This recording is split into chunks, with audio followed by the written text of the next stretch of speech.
park ni Lola. Yan siya, ano siya. Sunday ngayon, ang daming mga Pilipino. Oh. Hanggang doon.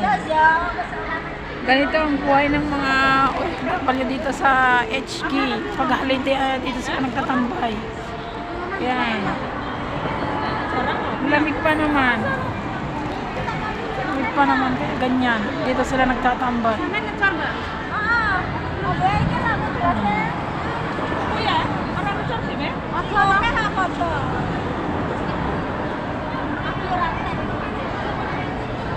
Ayan guys, ang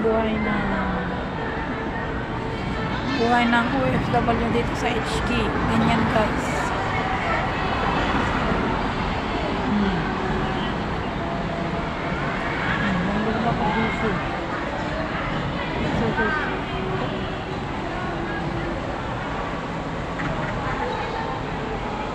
Bayan mo na.